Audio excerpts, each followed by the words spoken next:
द्रव से जुड़े हुए इन प्रमेय में कुछ शब्द आपको बार बार देखने को मिलेंगे। तो आइए इन शब्दों की कुछ परिभाषाएं जानते हैं। सबसे पहला श्यान द्रव यानी कि विस्कस लिक्विड। ऐसा लिक्विड जिसमें विस्कोसिटी हो या यूं कहें जिसकी श्यानता अधिक हो उसे हम श्यान द्रव कहते हैं। दूसरा है अश्यान द्रव यानी कि नॉन विस्कस लिक्विड।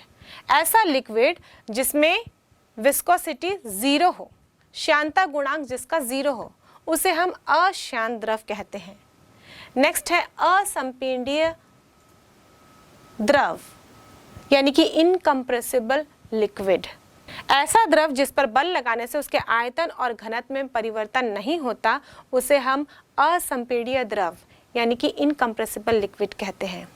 और नेक्स्ट है आइडियल फ्लूइड, आदर्श तरल। ऐसा तरल जो अश्यान हो यानी कि नॉन विस्कस हो, साथ साथ वो इनकम्प्रेसिबल हो, असंपीड्य भी हो, ऐसे तरल को हम कहते हैं आदर्श तरल। पर व्यवहार में आदर्श तरल होता ही नहीं है। हम अपनी सुविधा के लिए जब हम किसी प्रमेय की व्युत्पत्ति करते हैं तो कुछ द्रवों को आदर्श मान लेते हैं या यूँ कहते हैं कि आदर्श द्रव पाइप के अंदर से प्रवाहित हो रहा है। तो बच्चों, जब भी हम ऐसा कहते हैं किसी प्रमेय को की व्युत्पत्ति करने के लिए, तो ये अंडरस्टूड होता है कि व्यवहार में ऐसा द्रव मौजूद नहीं है। इसलिए तो जब हम थ्योरेटिकल कैलकुलेशन करते हैं और उसको प्रयोग के साथ मिलान करते हैं तो हमारे प्रयोग का मान प्रामाणिक मान से डिफरेंट हो जाता है, और वो यही कारण है। और इस धारा रेखीय प्रवाह से जुड़ा हुआ एक और कॉन्सेप्ट भी हम समझ सकते हैं जिसे हम स्तरीय प्रवाह यानी कि लैमिनर फ्लो कहते हैं। जब किसी पाइप में द्रव प्रवाहित होगा, स्टार्टिंग में द्रव रुका हुआ है, तो जो उसकी परत पाइप के संपर्क में है उसकी सतह से, उस परत का वेग 0 होगा।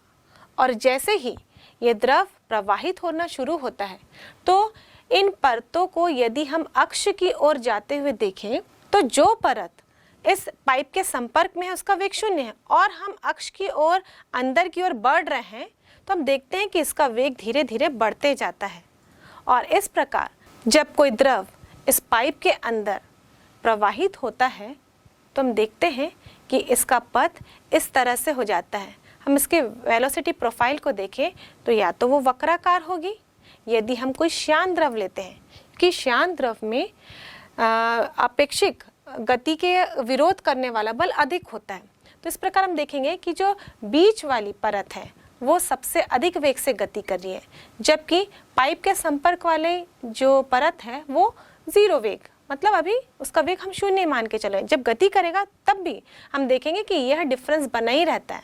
और इस वेलोसिटी ट्रेजेक्टरी को देखें हम तो ये पैराबोलिक होती है यदि हम श्यान द्रव की बात करें। यदि हम अश्यान द्रव की बात करते हैं तो उसमें हम ये मान के चलते हैं कि इनके विभिन्न परतों के बीच में आपेक्षिक गति का विरोध नहीं होता या लगभग 0 ही होता है।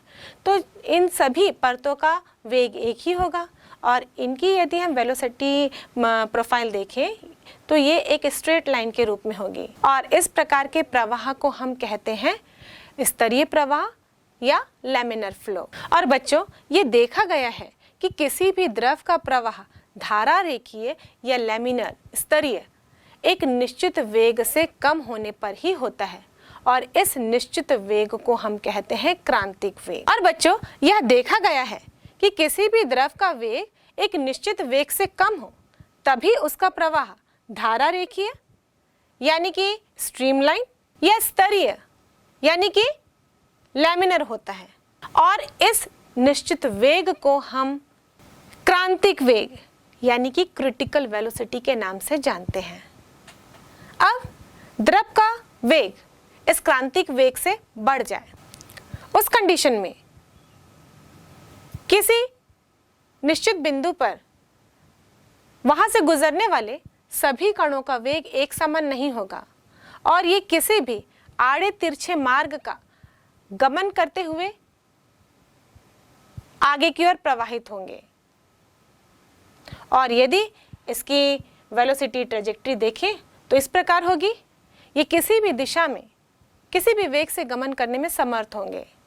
और यहाँ पर इनकी ट्रेजेक्टरी को देखें तो ये तरल कण के पथ एक दूसरे को काटते हुए भी हो सकते हैं और इस प्रकार के प्रवाह को हम कहते हैं विक्षुब्ध प्रवाह यानी कि टर्बुलेंट फ्लो, क्योंकि यहाँ पर पूरी तरह से उथल पुथल हो चुकी होती है या यूँ कहें कि विक्षोभ उत्पन्न हो चुका होता है और इसके कारण ही प्रवाह डिस्टर्ब हो जाता है। और सिंपल शब्दों में समझने की कोशिश करें तो स्ट्रीमलाइन फ्लो एक मिलिट्री का मार्च पास्ट है। अब देखते हैं सभी सोल्जर्स एक बराबर से अपने कदम ताल करते हुए आगे की ओर बढ़ते हैं। आप उनके हाथों को देखेंगे कितना सुंदर नज़र आता है, सब एक ही साथ आगे हिलाते हुए आगे बढ़ते हैं। मतलब एक पर्टिकुलर पॉइंट पर देखें तो चाहे उनके हाथ का वेग लें या पैर का वेग लें, वहाँ से गुजरने वाले सभी आर्मी सोल्जर्स का वेग एक समान ही होता है। तो इस प्रकार का फ्लो स्ट्रीमलाइन फ्लो कहलाता है। और टर्बुलेंट फ्लो किसे कहते हैं? जब छुट्टी होने पर, बेल बजने पर आप जितनी स्पीड से तेज़ी से अपनी क्लास से बाहर निकल कर आते हैं अपने स्कूल के गेट से बाहर जाने के लिए, तो वो एक टर्बुलेंट फ्लो होता है। अब देखते हैं दौड़ते दौड़ते आप आपस में टकरा भी जाते होंगे, तो इस प्रकार का फ्लो टर्बुलेंट फ्लो कहलाता है। वैसे बच्चों, इस प्रवाह को आपने देखा भी है। यदि आप नल को ओपन करते हैं और बड़े धीरे से ओपन करते हैं, यानी उस समय जो पानी नल से बाहर आ रहा है उसका वेग कम होता है, तो आप देखेंगे कि वो पानी आप आराम से देख सकते हैं स्मूथ है, या सिंपल शब्दों में बोलें तो उनके जो कण हैं वो एक के पीछे एक लाइन से आगे की ओर गति करते हैं और एक स्मूथ प्रवाह हमको दिखाई देता है, वो स्ट्रीमलाइन फ्लो होता है। लेकिन जैसे जैसे आप नल का वेग बढ़ाते जाते हैं, मतलब खोलते जाते हैं, नल खोल रहे ओपन कर रहे हैं, मतलब ज़्यादा स्पेस दे रहे हैं पानी को बाहर आने के लिए, उस कंडीशन में वेग बढ़ते जाता है।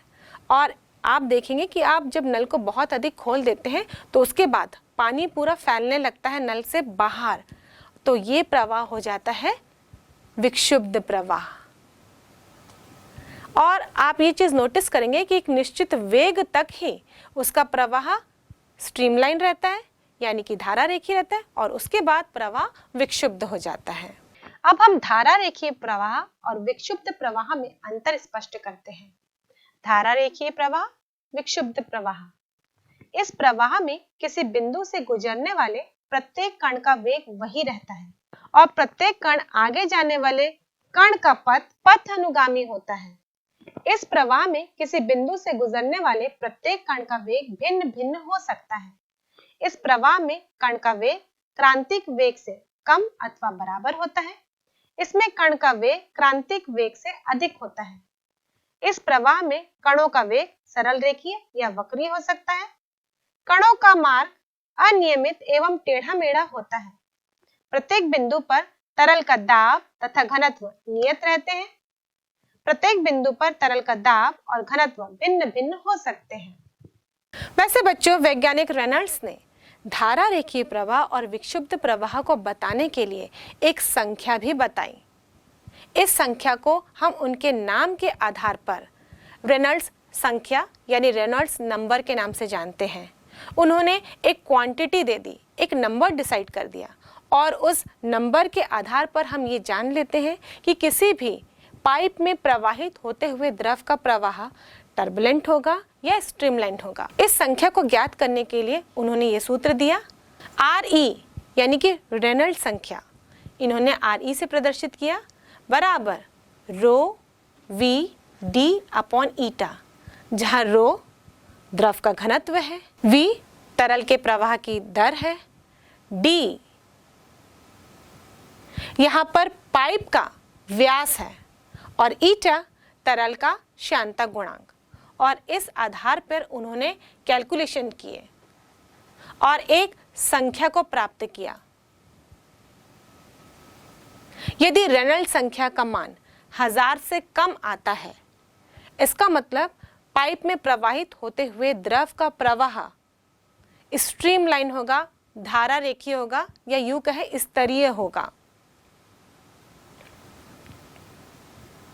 और यदि रेनॉल्ड्स संख्या का मान 2000 से अधिक हुआ, उस समय द्रव का प्रवाह टर्बुलेंट हो जाता है।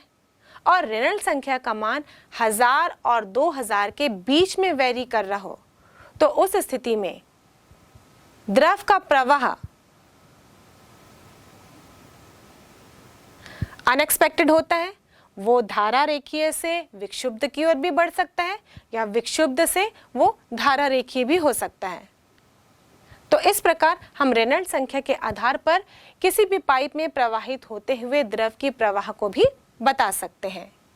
तो चलो बच्चों, इस आधार पर एक न्यूमेरिकल क्वेश्चन भी बनाएं। और इस सब कॉन्सेप्ट से पहले मुझे कुछ और कॉन्सेप्ट बताने थे, इसको हम इसके पहले लगाएंगे, इस क्लिपिंग के पहले लगाएंगे। हमने द्रव से जुड़ी हुई कुछ परिभाषाएं देखी, इनके प्रवाह को समझा। अब इसके आधार पर हम द्रव से जुड़े हुए सातत्य समीकरण को जानते हैं, यानी कि equation of continuity. Equation of continuity को समझने के लिए हम जो कंडीशन ले रहे हैं, उस कंडीशन में जो जो हमने परिभाषाएं पढ़ी थी, उसके आधार पर इस स्टेटमेंट को आप समझने की कोशिश करिए। सबसे पहले हम ये देखते हैं कि यदि कोई आदर्श द्रव का मतलब क्या होता है? ऐसा द्रव जो कि इनकम्प्रेसिबल हो, असंपीड्य हो और नॉन विस्कस हो, यानी कि अश्यान हो। ये किसी पाइप में प्रवाहित हो रहा है, ऐसा पाइप जिसके अनुप्रस्थ काट का क्षेत्रफल अलग अलग हो, मतलब पाइप एक समान नहीं है बल्कि इसकी मोटाई अलग अलग है, यह परिवर्ती है, और इसके अंदर ये आदर्श द्रव धारा रेखीय प्रवाह में प्रवाहित हो रहा है। उस कंडीशन में इसके अनुप्रस्थ काट का क्षेत्रफल और धारा का गुणनफल प्रत्येक स्थान पर नियत ही रहता है। यह अविरतता का सिद्धांत है और इसी के आधार पर ही हम सातत्य समीकरण लिखते हैं। और यदि इस पाइप को हम देखें, एक साइड से मोटी है, मान लीजिए हम इस पाइप के दो अनुप्रस्थ काट के परिच्छेद ले रहे हैं, एक को x और एक को y से दर्शा रहे हैं। x वाला हिस्सा मोटा दिख रहा है और y वाला हिस्सा पतला दिख रहा है। इस मोटे पाइप के हिस्से के अनुप्रस्थ काट का क्षेत्रफल मान लीजिए a1 लेती हूँ और यहाँ पर धारा का वेग v1 लिया जा रहा है। वैसे ही y वाला जो परिच्छेद है, उसमें अनुप्रस्थ काट के क्षेत्रफल को a2 लेते हैं और उनमें से जो धारा प्रवाहित हो रही है, यानी द्रव प्रवाहित होकर आगे की ओर बढ़ रहा है, उसे हम v2 लेते हैं।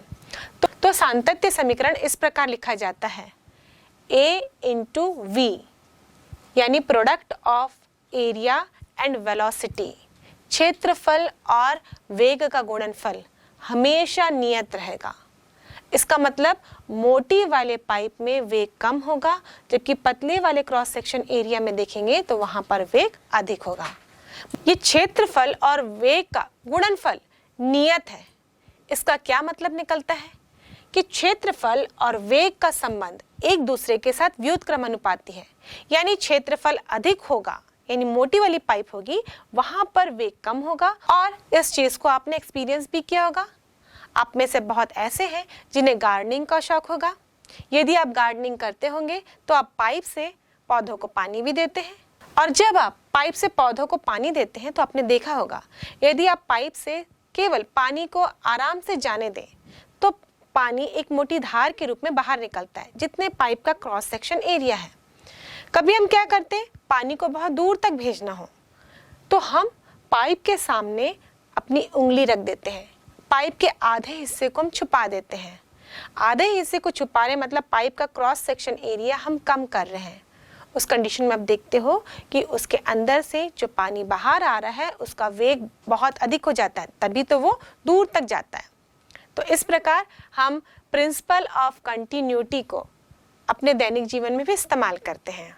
हालांकि वहां पर हमने जो द्रव लिया है वो आदर्श नहीं है, असंपीड्य नहीं है, अश्यान नहीं है, पर फिर भी वहां पर हम देखते हैं कि इक्वेशन ऑफ कंटिन्यूटी बहुत हद तक लागू की जाती है।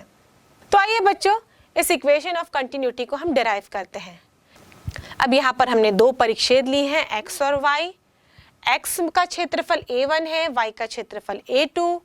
x में द्रव के प्रवाह का वेग v1 है और y में द्रव के प्रवाह का वेग v2 है। अब यदि हम x परिच्छेद की बात करते हैं, यहाँ पर एक सेकंड में द्रव के द्वारा तय की गई दूरी कितनी होगी? बच्चों, हमारे पास फॉर्मूला है वेग बराबर दूरी बटे समय। तो दूरी बराबर होगा वेग इंटू समय, तो हम लोग वेग को समय से गुणा करेंगे। अब हम बात कर रहे हैं 1 सेकंड की, तो समय यहाँ पर 1 सेकंड है, इसलिए तय की गई दूरी वेग के बराबर ही होगी, यानी कि v1 होगी। अब प्रति सेकंड बहने वाले द्रव का आयतन देखें, तो आयतन कैसे निकालते हैं? लंबाई इंटू चौड़ाई इंटू ऊंचाई, या यूं कह सकते हैं अनुप्रस्थ काट का क्षेत्रफल इंटू लंबाई। तो यहाँ पर अनुप्रस्थ काट का क्षेत्रफल है a1 और लंबाई यानी कि 1 सेकंड में तय की गई दूरी ये हमने निकाला v1, तो v1 से गुणा कर देते हैं।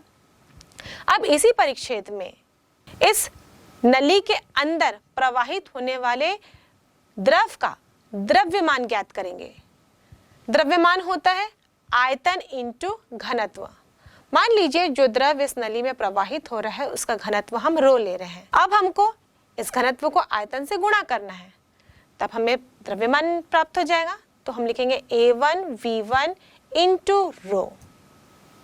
और इसी प्रकार y परिच्छेद से जितने भी द्रव का द्रव्यमान बाहर निकल रहा है उसे भी हम ज्ञात कर सकेंगे। तो प्रति सेकंड y परिच्छेद से बाहर निकालने वाले द्रव का द्रव्यमान ये हो जाएगा a2 इंटू v2 इंटू रो। अब चूंकि ये द्रव इनकम्प्रेसिबल है, इसका मतलब इसका आयतन समान होगा, चाहे आप x परिच्छेद की बात करें चाहे y परिच्छेद की बात करें।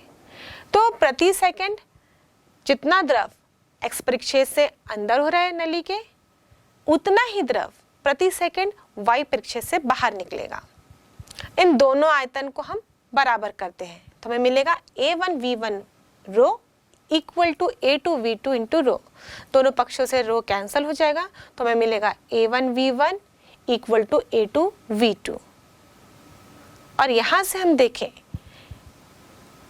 v1 अपॉन v2 बराबर होगा a2 अपॉन a1, और यूं कह सकते हैं कि वेग का संबंध क्षेत्रफल के साथ व्युत्क्रमानुपाती होता है। और इसीलिए हम पाइप में चाहे कितने भी अनुप्रस्थ काट के परिच्छेद ले लें, चाहे वो अलग अलग क्षेत्रफल के क्यों ना हो, जब उन क्षेत्रफल को वेग के साथ गुणा किया जाएगा तो हमेशा वो नियत राशि होगी। और इस प्रकार हम लिख सकते हैं a इंटू v बराबर कांस्टेंट। तो इस इक्वेशन ऑफ कंटिन्यूटी को समझने के बाद, इसको डिराइव करने के बाद, चलिए इस पर आधारित एक न्यूमेरिकल क्वेश्चन बनाते हैं। प्रश्न, 3 सेंटीमीटर व्यास वाली नली में पानी बह रहा है, उसका औसत वेग ज्ञात कीजिए यदि प्रवाह धारा रेखीय हो। दूसरा, विक्षुब्ध प्रवाह हो, पानी का श्यानता गुणांक 0.001 पॉइजले हो। इस प्रश्न में दिया गया है d बराबर 3 सेंटीमीटर यानी नली का व्यास दिया गया है, इसे मीटर में कन्वर्ट करेंगे तो ये होगा 3 इंटू 10⁻⁻2 मीटर। और पानी का श्यानता गुणांक दिया गया है ईटा बराबर 0.001 पॉइजले। हमें पानी का घनत्व याद रखना होगा। पानी का घनत्व रो बराबर 10⁻³ किलोग्राम प्रति मीटर क्यूब होता है। अब धारा रेखीय प्रवाह के लिए हम रेनॉल्ड्स संख्या ज्ञात करेंगे। हम जानते हैं धारा रेखीय प्रवाह के लिए रेनॉल्ड्स संख्या 1000 से कम होनी चाहिए, तो हम अधिकतम मान को लेते हैं रेनॉल्ड्स संख्या के रूप में जिसमें प्रवाह धारा रेखीय हो, तो RE बराबर 1000 लेंगे। अब रेनॉल्ड्स संख्या का सूत्र लिखेंगे, RE बराबर रो VD अपॉन ईटा।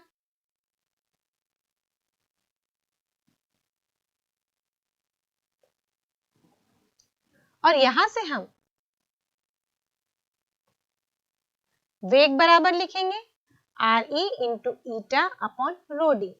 और ये सारे मान इस सूत्र में रखकर इसे सरल करने पर हमें मिलेगा RE बराबर 1/30 और RE बराबर 0.033 मीटर प्रति सेकंड।